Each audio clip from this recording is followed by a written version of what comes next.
내 영혼아, 내 영혼아 주님을 송축하라. 내 영혼아 주님을 찬양하라. 내 영혼아 주님을 송축하라. 내 영혼아 주님을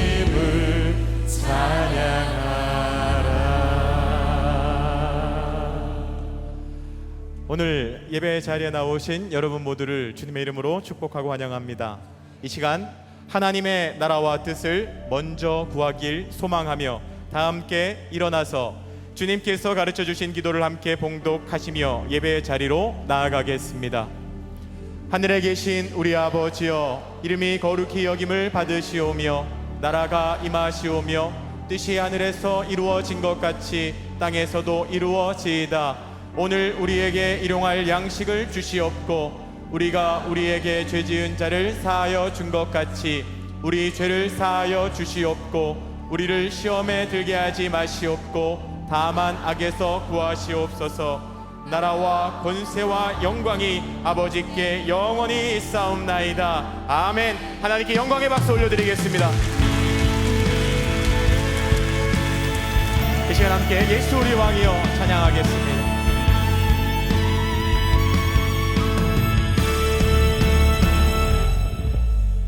예수 우리 왕이여 이곳에 오셔서 보좌로 주여 임하사 찬양을 받아주소서. 주님을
하나님께 영광의 박수 올려드리겠습니다.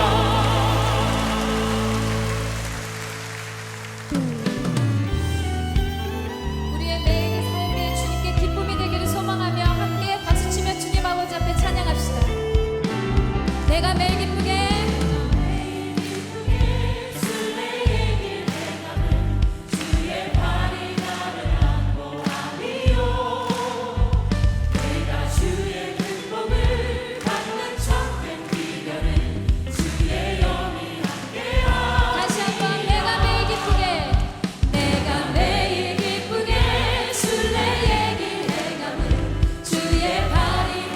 안보하며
주님 나를 지켜주시네. 다시 한번 고백하겠습니다. 아무것도 두려워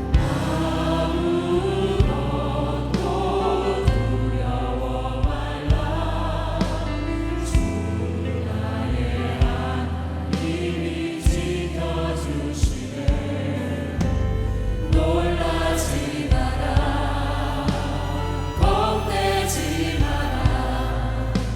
주님 나를 지켜주시네. 내 맘이 힘에 겨워 지칠지라도 주님 나를 지켜주시네. 세상의 험한 풍파 몰아칠 때도 주님 나를 지켜주시네. 주님은 나의 산성, 주님은 나의 요새,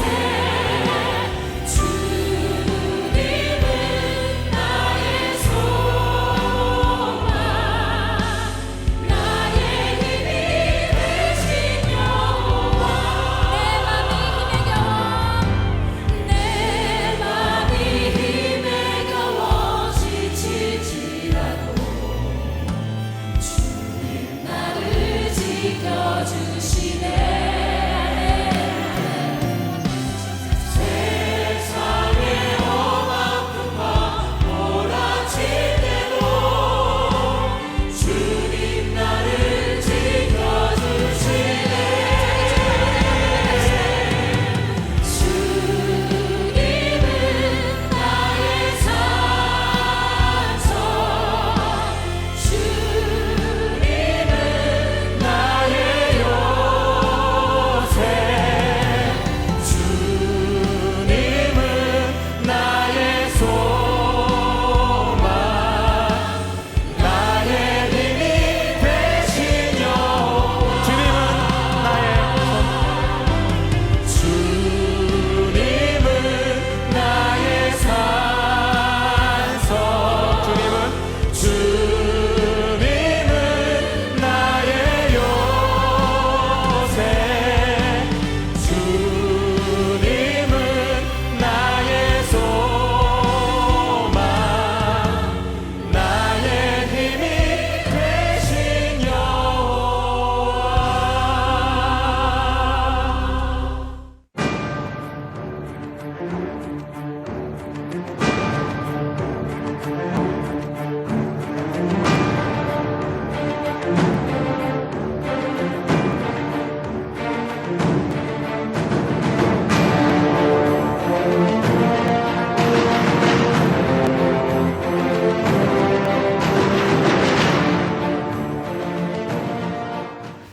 계속해서 왕에 대한 이야기를 나누고 있고 오늘 벌써 10번째 시간이 되었습니다.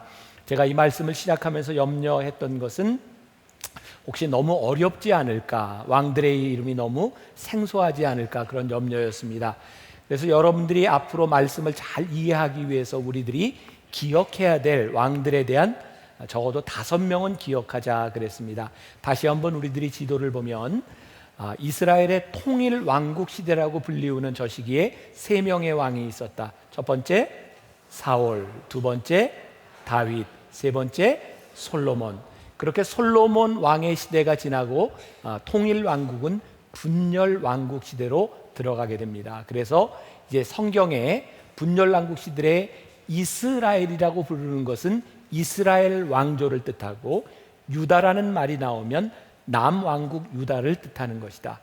북이스라엘의 첫 번째 왕은 여로보암이었다. 그리고 여로보암과 더불어서 우리가 공부한 사람 중에 북이스라엘의 가장 간악한 왕 아합에 대해서 공부를 했고, 지난주에는 이 아합을 심판하시면서 하나님께서 새롭게 왕을 세워주신 예후에 대해서, 여러분들 정말 그런 표정 지으시면 안 되는 거예요.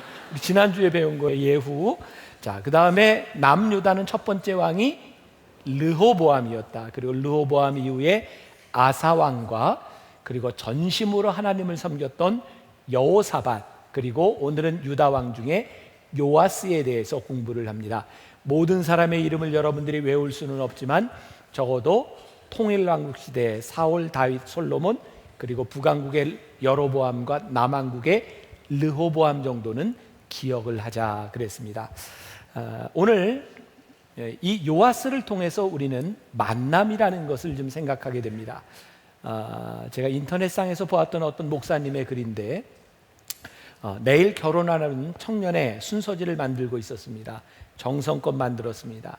내일 주례는 되도록 짧게 해주려고 합니다. 하나님, 부모님, 배우자 늘 생각하라고. 2013년 33살의 나이로 설날 즈음 위암으로 죽은 슈스케의 영웅 임윤택 이야기를 하려고 합니다. 아세요? 임윤택? 결혼 승낙을 위해 찾아온 위암 말기의 환자에게 딸의 결혼을 허락하며 신부 어머니가 말했답니다. 살다 보니 사랑은 길이가 아니라 깊이더라고. 결혼은 함께 있고 싶어서 하는 게 아니라 헤어지면 죽을 것 같아서 하는 거라고 말해야겠습니다. 죽을 것 같아서 함께 있고 싶은 사람, 여러분들이 살아가면서 정말 여러분들이 잊을 수 없는 사람, 그런 만남을 가진다고 하는 것은 아주 소중한 일인 것 같습니다. 오늘 요아스에 대한 말씀을 준비하면서 저는 요아스에게 참 좋은 만남이 있었던 전반기가 있고, 그 만남을 잃어버린 후반기가 있다고 하는 것을 보게 되었습니다. 여러분들에게 계속해서 제가 말씀드리죠. 사무엘상하, 역대기상하, 열왕기상하를 보시라. 오늘로서 10번째입니다. 왜냐하면 말씀을 좀 보면 훨씬 더 여러분들이 이해하기가 좋기 때문입니다. 오늘 본문에 나와 있지 않지만 열왕기하 11장 21절이 이렇게 시작합니다. 요아스가 왕이 될 때에 나이가 몇 살? 7세였더라. 제가 지금 구약에 있는 왕들의 이야기를 계속해서 보면서 느끼는 것이 하나 있습니다. 성경에 나오는 이 왕들의 이야기가 마치 우리나라 조선 왕조실록과 별로 다르지 않습니다. 얼마 전에 끝난 정도전이라고 하는 드라마, 한명회라고 하는 드라마, 왕들이 세워지는 것 보면 어떤 전략가에 의해서 세워지는 것 같기도 하고, 이 암투가 굉장히 심하게 있습니다. 이 요아스라고 하는 사람이 7살에 왕이 됐다고 하는 것도 정상적이지 않습니다. 근데 이 요아스가 왕이 될 때에 아주 중요한 인물이 하나 있습니다. 여호야다라는 인물입니다. 오늘은 여러분들이 요아스라는 인물과 여호야다라고 하는 두 사람의 이름만 기억하면 될 것 같습니다. 조금 이 일을 요약하자면 이 요아스는 남유다의 8번째 왕입니다. 지난 시간에 예후라고 하는 사람이 하나님께서 기름을 부으셔서 아합의 족속들을 다 멸했다. 기억나시죠? 근데 이 예후가 이스라엘의 왕만 죽였을 뿐만 아니라 유다의 왕도 죽였다. 기억하시죠? 주님. 한 주 정도는 기억을 좀 해주시면 고맙게 싸움나이다. 진짜. 말씀을 좀 잘. 그때 유다의 왕이 아하시아였습니다. 아하시아 왕이 죽습니다. 그런데 정말 이런 권력의 암투가 일어나는데요. 아하시아의 어머니 아달랴라고 하는 사람이요, 아하시아 왕의 아들들을 다 죽입니다. 손자들을 다 죽인 거예요. 그리고 그 여자가 왕이 됩니다.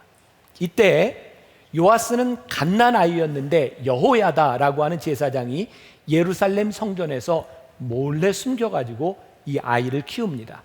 7년 만에 이 아달랴는 잔인하게 자식들을 다 죽였을 뿐만 아니라 이방신을 섬기는 사람이었기 때문에 제사장들과 레위인들 여호야다와 함께 반란을 일으키고 아달랴를 죽입니다. 그리고 7살 되었던 요아스를 왕으로 세웁니다. 근데 이 요아스에게는 여호야다라고 하는 좋은 멘토가 있어서, 제사장이 있어서 늘 제사장에서 이렇게 자라나면서 그 할머니 아달랴가 행했던 불의한 일들을 보았던 것 같아요. 어렸지만 왕이 되어서 개혁을 시도합니다. 성전을 보수하려고 합니다. 그런데 열왕기하 12장 7절부터 8절까지 보니까, 이게 역사 얘기라 조금 졸릴지도 모르기 때문에 졸지 않도록 큰 목소리로 같이 읽겠습니다. 입을 여세요. 그럼 눈도 열립니다. 자, 7절 8절 다 같이 시작.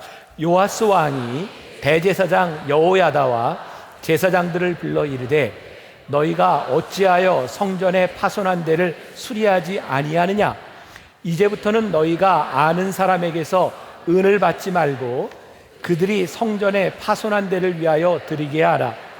제사장들이 다시는 백성에게 은을 받지도 아니하고 성전 파손한 것을 수리하지도 아니하기로 동의하니라. 이게 무슨 말이냐면, 성전을 수리하도록 했는데 아주 못된 제사장들이 있는 거예요. 뇌물을 받는 사람들. 그래서 돈을 받고 수리하지 않는 겁니다. 그래서 제사장들이 돈을 받지 않기로 결의를 하고 이 일에 앞장을 쓴 사람이 누구냐면 여호야다입니다. 그래서 여호야다로 인하여 성전이 이렇게 고쳐지고 어떤 일이 일어났냐면, 역대하 24장 14절에 보니까 같이 한번 또 봉독하죠. 공사를 마친 후에 그 남은 돈을 왕과 여호야다 앞으로 가져왔으므로 그것으로 여호와의 전에 쓸 그릇을 만들었으니 곧 섬겨 제사 드리는 그릇이며 또 숟가락과 금은 그릇들이라.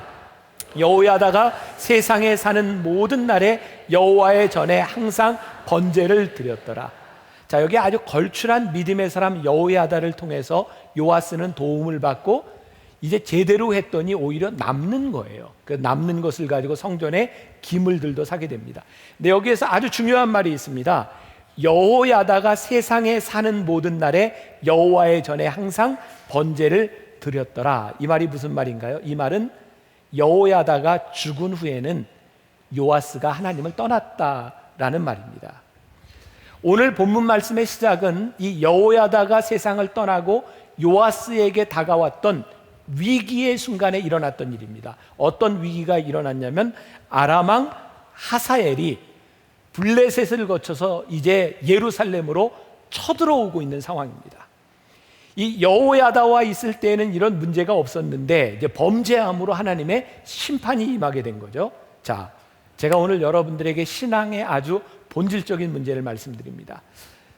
오늘 요아스에게 일어난 이 문제, 여러분, 우리들에게는 문제는 끊임없이 일어나는 일들입니다. 신앙이 있을 때도 일어나고 신앙이 없을 때도 일어납니다. 여러분들이 하나님 앞에 충성을 다할 때에도 문제는 일어납니다. 문제는 위기가 아닙니다. 문제가 아니라 문제 가운데서, 그 위기 가운데서 우리들이 어떻게 행동하느냐에 대한 문제입니다. 오늘 요아스는 그의 멘토였던 여호야다가 떠나고 난 이후에 문제를 처리하는 방식이 잘못되었다는 거예요. 요즘 무척 덥습니다. 조금만 건드리면 화가 나는, 불쾌지수가 굉장히 높은 날입니다. 여러분들 주변에 여러분들을 짜증나게 할 때 여러분들이 짜증나는 거 정상입니까? 비정상입니까? 정상입니다. 여러분, 예수 믿는다고 짜증이 안 나는 게, 예수를 믿었더니 옆에서 막 꼬집고 뭐 이래도 평안해, 뭐 이런 일 절대 안 일어납니다. 짜증 납니다. 문제는 무엇인가? 짜증이 날 때 이 짜증을 어떻게 처리하느냐에 대한 문제입니다. 아마 여기 있는 여러분들 가운데도 지난 한 주를 살면서 많은 유혹들에 시달린 사람이 있어요. 이성에 대한 유혹도 있을 것이고 물질에 대한 유혹도 있을 것이고 때로는 우리들 속에 일어나는 욕망에 대한 문제들이 있을 겁니다. 성경은 우리들에게 욕망에 대한 것이 문제라고 말하지 않고 너희들에게 다가오는 유혹과 욕망을 너희들이 어떻게 처리했냐고 우리들에게 묻고 계십니다. 여러분, 성경에 보니까 시험을 당할 때에, 환난을 당할 때에 즐거워하라 라고 말씀했습니다. 제가 오늘 여러분들에게 성경적으로 좀 얘기를 하려고 합니다. 여러분들에게 시험이 오는 축복이 있기를 바랍니다. 시험은 힘든 겁니다. 그런데 왜 시험이 올 때, 환난이 올 때 기뻐하라, 말씀했을까요? 시험이 누구도 피해갈 수 없는 것이라면 신앙인들이 시험을 기쁘게 받아들일 수 있는 이유가 있습니다. 뭐냐면 그 시험 가운데서 우리의 믿음이 증명되기 때문입니다.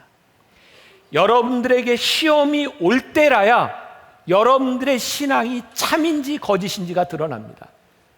그리고 시험이 우리들에게 유익이 되는 것은 무엇인지 아십니까? 시험이 우리들에게 올 때 우리들의 믿음이 깨어납니다. 시험은 우리를 자극합니다. 그러므로 우리로 하여금 끊임없이 살아있는 신앙이 되도록 우리들을 만들어가는 것이기 때문에 우리는 시험이 올 때 시험을 보는 다른 눈을 가지게 되는 거죠.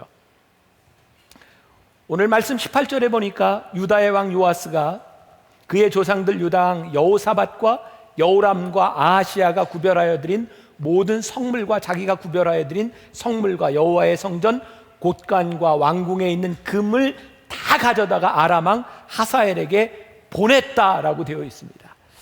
문제가 일어났는데 그의 삶의 멘토였던 여호야다가 그와 함께하지 않으므로 불행하게도 요아스는 인간적인 선택을 합니다. 그는 인간적인 선택을 함으로 인하여 그는 어려움을 당하게 됩니다. 그런데요, 이 요아스에게도 여호야다가 죽은 이후에 전혀 기회가 없었던 것이 아니라 성경에 보니까 여호야다의 아들 스가랴 선지자를 통해서 요아스에게 가서 경고합니다.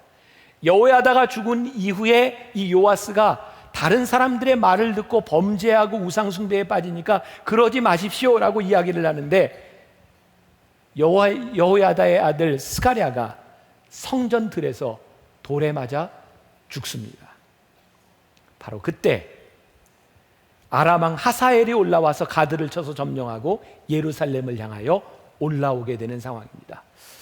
제가 오늘 말씀을 준비하며 만남에 대한 생각을 했습니다. 제가 좋아하는 잠언 27장 17절에 보면 철이 철을 날카롭게 하는 것 같이 그 사람이 그 친구의 얼굴을 빛나게 하느니라 라고 했는데, 여호야다가 있을 때 요아스는 정말 빛나는 왕입니다.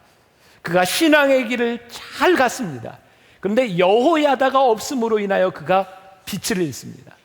제가 오늘 여러분들에게 그런 믿음의 도전을 드리고 있습니다. 여러분들은 지금 살아가며 여러분들의 얼굴을 빛나게 할 수 있는 믿음의 동역자들, 여러분들의 믿음을 지켜주는 친구들이 있습니까? 어제 남성 성경 공부 4기를 마치며 저에게 제일 큰 기쁨은 성경 공부를 마치며 했던 젊은 아버지들의 간증이었어요. 이 기간을 통하여 나를 붙들어주는 믿음의 동역자들이 있다고 하는 것이 너무 감사했고, 꿈이 있다면 이 믿음의 동역자들과 함께 끝까지 가고 싶은 그 마음이 있다는 것을 보면서 우리들에게 이 믿음의 친구가 있다는 것이 얼마나 중요한가. 여러분들이 신앙생활하는 가운데 여러분들의 얼굴을 빛나게 해주는 믿음의 동역자가 있는가, 아니면 여러분들의 믿음을 꺼트리는 사람을 옆에 두고 있는가? 여러분들이 자녀들에게 좋은 신앙의 멘토가 되고 있는가? 여기 설교하는 이 목회자가 여러분들의 신앙의 멘토가 되고 있는가? 여러분들이 이런 좋은 신앙의 멘토들을 만난다고 하는 것은 얼마나 소중한 일인지 몰라요. 근데 문제는 뭡니까? 요아스의 좋은 신앙의 멘토였던 여호야다가 세상을 떠났다는 겁니다. 말씀을 준비하면서 저에게 떠올랐던 내 인생의 가장 소중한 멘토는 누구였을까? 저에게 두 분이 생각이 났어요. 하나는 제가 군목 시절에 목회를 해야 될까 말아야 될까 고민하며, 저는 목회자로서의 아이덴티티가 없어서 목회를 그만둬야 되겠다고 생각할 때 제가 원해서가 아니라 억지로 참석했던 부흥회에서 제가 은혜를 받았습니다. 은혜를 받고 그 목사님이 얼마나 감사하고 고마운지 저 평생 지금까지도 그래 본 적이 없는데, 그 강사방에 제가 찾아갔습니다. 그리고 머리를 드밀고 무릎 꿇고 기도했습니다. 목사님, 저를 위해 기도해 주세요. 저 목사님처럼 되고 싶습니다. 제가 능력을 받고 싶습니다. 무릎 꿇고 기도했어요. 근데 불행한 건 제가 그렇게 은혜를 받고 닮고 싶던 그 목사님이 제가 지금은 닮을 수 없는 목사님이고, 제가 더 이상 존경할 수 없는 목사님이 되어버린 것이 저에겐 제일 가슴 아픕니다. 내가 은혜를 받았던 목사님인데. 또 한 분 제가 잊지 못하는 건, 제가 미국에 공부하러 가서 1년쯤 지났을 때 공부가 너무너무 힘들었어요. 포기해야 되겠다. 아니, 내가 이 과정을 조금 쉬운 과정으로 공부를 해야 되겠다. 그리고 고민하고 있을 때 저에게 다가온 처음 만났던 목사님이 있었습니다. 선배였던 목사님에게 제가 이렇게 얘기했습니다. 목사님, 저 너무너무 힘들어요. 저 포기할까 봐요. 그 목사님이 저에게 한마디 했습니다. 김 목사님, 끝내세요. 사람이 한 번 포기하면 또 포기합니다. 끝내세요. 그 말 한마디가 저로 하여금 제가 들어갔던 대학원 과정을 마치게 했고, 그 과정을 마치면서 제 삶을 변하게 만든 건, 어떤 어려움이 있어도 포기하는 것은 옳은 일이 아니다. 저는 그 이후에 제가 하는 일들에 대해서 끝까지 하는 삶을 살아가게 됐던 것 같아요. 한 분은 지금까지 교제를 하고 있지만 한 분은 더 이상 저의 멘토가 되어버리지 않은 그런 상황. 우리들에게 멘토가 필요하지만 정말 그 멘토가 우리들에게 끝까지 갈 수 있는가? 사람은 사람일 뿐입니다. 그러면서 오늘 저에게 깨닫게 된 것이, 하나님, 우리들에게 좋은 멘토도 필요하지만 하나님, 우리의 일생을 끝까지 인도해 줄 말씀이 우리들에게 멘토가 되었으면 좋겠습니다. 여러분, 이스라엘의 왕의 이야기를 보니까 이스라엘 왕들이 범죄하고 그들이 잘못될 때마다 성경이 똑같이 이야기합니다. 하나님의 말씀에서 떠났다. 우리가 하나님의 말씀을 우리들의 삶의 멘토를 삼고 우리들이 끝까지 말씀으로 살아갈 수 있는 것이 얼마나 소중한 일인지. 그래서 사도 바울은 영의 아들 디모데에게 디모데후서 3장 16절부터 17절에서 이렇게 말을 합니다. 같이 봉독해 보면 좋겠습니다. 모든 성경은 하나님의 감동으로 된 것으로 교훈과 책망과 바르게 함과 의로 교육하기에 유익하니 이는 하나님의 사람으로 온전하게 하며 모든 선한 일을 행할 능력을 갖추게 하려 함이니라. 사도 바울이 영의 아들 디모데에게 권면했던 건 하나님의 말씀이었습니다. 그 말씀이 너로 하여금 온전하게 하며 모든 선한 일을 할 수 있도록 너에게 능력을 줄 것이다. 예수님께서 성령에 대한 말씀을 요한복음에서 여러 번 하십니다. 요한복음 16장 8절에 보니까 그가 와서 죄에 대하여 의에 대하여 심판에 대하여 세상을 책망하시리라. 그가 누구냐면 성령님입니다. 요한복음 14장 26절에서 보혜사 곧 아버지께서 내 이름으로 보내실 성령, 그가 너희에게 모든 것을 가르치고 내가 너희에게 말한 모든 것을 생각나게 하시리라. 중요한 것은 우리들에게 문제가 없는 것이 아닙니다. 위기가 없는 것이 아닙니다. 우리 인생의 위기 가운데서 생각나게 하시는 하나님의 말씀이 우리들 가운데 있느냐는 것이에요. 지난 주간 저는 방송국에서 솔로몬이라고 하는 프로그램을 한 단치를 한꺼번에 녹화를 했습니다. 성령의 열매라고 하는 시리즈로 쭉 그 특강이 진행되고 있는데, 강의를 마치고 나면 이렇게 패널들과 함께 잠깐 이야기하는 내용이 있어요. 그 진행을 맡은 아나운서가 제가 절제에 대한 말씀을 이렇게 마치고 났더니 그러는 거예요. 어머 목사님, 절제요, 그게 제 인생의 문제예요. 그게 제 인생의 문제예요. 두 번째 시간 온유에 대한 이야기를 마치고 났더니 어머 목사님, 온유, 그게 진짜 제 인생의 문제예요. 셋째 시간 사랑 얘기를 마치고 났더니 어머 목사님, 사랑 그게 진짜 제 인생의 문제예요. 참, 인생의 문제. 근데 아무리 생각해봐도요, 절제, 온유, 충성, 사랑, 우리가 그 열매 맺을 만한 자격이 없더라고요. 그래서 깨닫게 된 게 있어요. 그렇구나, 이게 성령의 열매구나. 내 힘으로 할 수 있는 것이 아니라 하나님께서 이것을 성령의 열매라고 말씀하셨구나.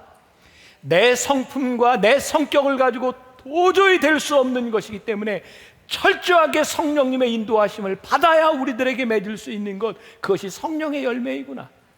제가 오늘 여러분들에게 도전하고 싶은 겁니다. 우리가 하나님의 말씀을 우리들의 삶의 멘토로 삼아 우리들이 살아간다고 할 때 우리들이 어떻게 성령님의 도움을 받을 수 있을까? 우리들이 얼마나 민감하게 성령님의 음성을 들으며 우리들이 살아갈 수 있을까? 이번 주간은 저에게 너무너무 소중하고 기쁜 주간이었어요. 무지하게 바쁘기도 했고요. 제가 평소에 신방을 그렇게 잘 하는 사람이 아닌데 왜 하나님이 그런 마음을 주셨는지 모르지만 신방해야 될 곳을 생각나게 하셨어요. 연락을 하고 신방을 갔습니다. 그리고 깨닫게 된 게 있어요. 하나님이 그래서 나를 보내셨구나. 제가 금요일에는 정말 오래된 우리 송파에 있었던 우리 믿음의 어른들을 생각하며 특히 몸이 아픈 분들, 제가 다는 못하지만 하루 날 잡아서 신방을 해야 되겠다. 몇 집을 이렇게 신방을 하는데 그 신방하는 동선에 있는 그 길 동선상에 있는 우리 교인들이 생각이 나는 거예요. 시간은 한정되어 있고 하나님 어떡하죠? 제 마음에 그런 생각 주시는 거예요. 신방을 못해도 가서 현관 앞에 가서 붙들고 기도라도 하고 와라. 신방하다가 제일 가까운 집에 전화를 했어요. 계세요? 계시면 저 갈게요. 그리고 정말 들어가서 신발만 벗고 현관에서 손을 붙잡고 기도하고 또 나오는데 바로 가까이에 우리 교인이 있는 거예요. 전화를 했어요. 저 지금 옆에 있는데 들어갈게요. 목사님 잠깐만요. 옷 좀 입고요. 여름이라 그랬던 것 같아요. 집에도 안 들어가고 현관에서 또 붙들고 기도했어요. 근데 그 옆집에 또 교인이 있는 거예요. 전화했어요. 저 여기 왔는데 갈게요. 문을 열고 들어갔어요. 손잡고 기도하는데 우는 거예요. 하나님, 저 여기 안 왔으면 어떡할 뻔했나요? 너무너무 좋아하는 교인을 보면서 하나님 너무너무 감사해요. 내가 이렇게 민감하게 내 마음속에 주신 하나님의 음성을 따라 움직이는 것이 이렇게 감사한 일이구나. 작은 일이지만 저는 여러분들에게 그런 도전을 주고 싶어요. 우리가 성령님을 멘토로 살아간다면, 하나님의 말씀을 멘토로 살아간다면, 우리가 말씀에 기울이려고 우리들이 민감한다면 하나님은 우리들을 통해서 우리의 삶을 온전케 하시는 일을 위하여 얼마든지 우리를 인도하실 수 있는 분, 그분이 우리 하나님이 아니실까? 무서운 일입니다. 요아스가 잘못된 선택을 했는데 잘못된 선택은 잘못된 결과를 낳습니다. 요아스는 이렇게 생각했던 것 같아요. 아람 왕 하사웰이 쳐들어오는데 내가 어떻게 이길 수 있을까? 그래서 성전과 그리고 궁전에 있는 모든 돈을 가지고 그의 마음을 삽니다. 잘 들으십시오. 그가 사람의 마음을 샀으나 하나님의 마음을 잃었습니다. 우상 숭배가 무엇입니까? 그 사람의 마음을 사기 위해서 하나님을 귀하게 여기지 아니하고 하나님의 것을 사람들에게 갖다 바친 것, 그것이 우상 숭배입니다. 요아스는 비참하게 인생을 마감합니다. 그를 따르던 그의 신복들이 그를 배신하고 그를 죽이게 됩니다. 저는 오늘 그런 생각합니다. 우리가 만일 누군가의 마음을 돈으로 산다면 그 사람은 또 다른 돈에 넘어가지 않겠습니까? 우리들이 가지고 있는 권력을 가지고 그 사람의 마음을 산다면 또 다른 권력에 그 사람의 마음이 넘어가지 않겠습니까? 우리는 이렇게 이 문제를 해결할 수 있다고 생각하는데 정말 그것이 우리들에게 최선이라고 생각합니까? 문제의 해결은 우리들 눈앞에 보이는 우리들의 힘으로 하는 것이 아니라 진리를 떠나지 아니하고 모든 일의 근원이 되시는 하나님 앞에 우리들의 문제를 내놓을 때가 아니겠습니까? 정도를 떠나간, 하나님의 진리를 떠나간 것은 하나님의 심판이 있습니다. 이런 상상이 가요? 요아스가 어쩌면 이렇게 얘기했을 것 같아요.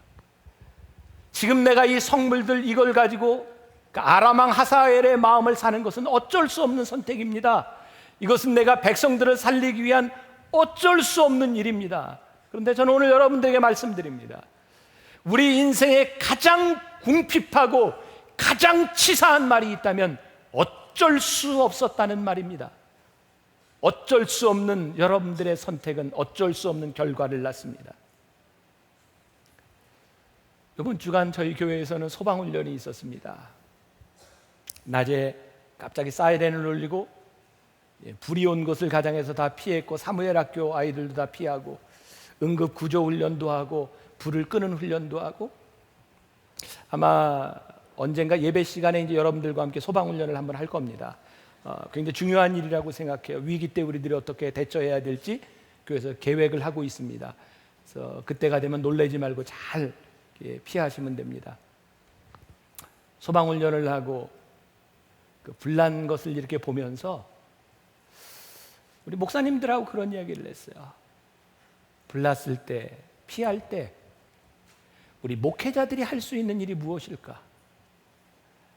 끝까지 남아서 교인들을 위해 우리가 죽는 거다. 저는 세월호 사건이 터지고 난 이후에 그 선장을 비난하는 것을 보며 그 선장은 얼마든지 자기 이야기를 할 수 있을 것 같아요. 나는 어쩔 수 없었고, 이런 상황에서 어쩔 수 없었고 그 세월호의 사건이 저에게는 참 많은 것을 생각나게 했습니다. 하나님, 혹시라도 제가 교인들과 이런 일을 당한다면 저 어떻게 할까요? 네, 제 속에 하나님이 주신 답입니다. 저는 교인들을 위해 죽습니다. 왜냐하면 여러분들은 제 양이고 저는 목자이기 때문입니다.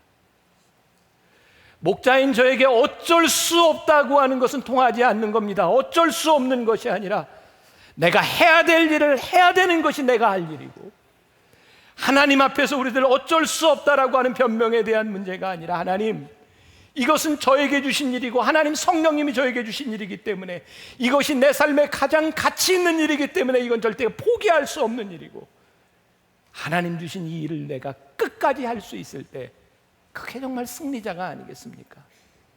제가 청년들에게 자주 하는 말이 있습니다. 너희들 이렇게 살다 죽어도 후회하지 않겠니?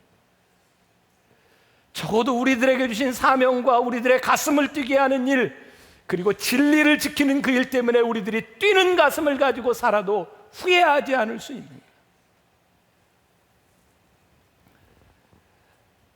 종교개혁자 루터가 그의 삶의 곤고함 가운데서 종교재판을 앞에 놓고 그가 죽을 수도 있는 그 가운데서 그는 담대하게 하나님께 이렇게 기도합니다. 하나님, 제가 여기 있습니다. 저를 도와주세요. 요아스가 이방의 왕이 쳐들어오는 그 어려움 가운데서 그가 돈을 가지고 문제를 해결하려고 했을 때 그의 무게가 다 자기에게 옵니다. 그 어려움 가운데서 그가 해결할 수 없는 상황 가운데서 하나님 도와주세요. 하나님 저에게 무슨 말씀을 하시나요? 라고 기도했더라면 어려움은 동일하지만 그 어려움의 무게를 하나님이 지시지 않았겠습니까? 우리는 오늘도 우리의 곤고함, 우리의 시험과 위기들을 내가 지려고 하는 것 같아요. 그래서 우리는 수없이 어쩔 수 없다는 말을 하는 것 같아요. 하나님이 우리들에게 원하시는 것은, 하나님, 저를 도와주세요. 제가 너무 버겁고 제 힘으로 해결되지 아니하고 내 생각과 내 마음으로는 답이 없는 것 같은데 하나님 도와주세요. 말틴 루터는 하나님께 도움을 구하며 멋진 찬양을 합니다. 내 주는 강한 성이요 방패와 병기 되시니 큰 환난에서 우리를 구하여 내시리로다.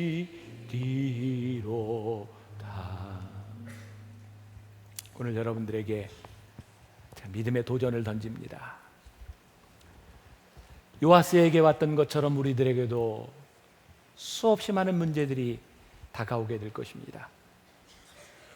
하나님의 말씀이 여러분들의 삶의 멘토가 되고 하나님의 말씀대로 살아가기 위하여 성령께 민감하려고 하는 여러분들이 성령님의 인도하심을 받을 때 더 이상 우리는 어쩔 수 없었습니다가 아니라 우리들 가운데서 역사하시는 하나님의 역사를 우리들이 경험하며 살아가지 않겠습니까? 우리가 믿는 것이 무엇입니까? 우리는 의의 최후 승리를 믿습니다. 의인의 번성함, 악인의 번성함을 부러워하지 마십시오. 하나님이 심판하시기 때문입니다. 의인의 고난을 두려워하지 마십시오. 의인은 최후 승리할 것이기 때문입니다.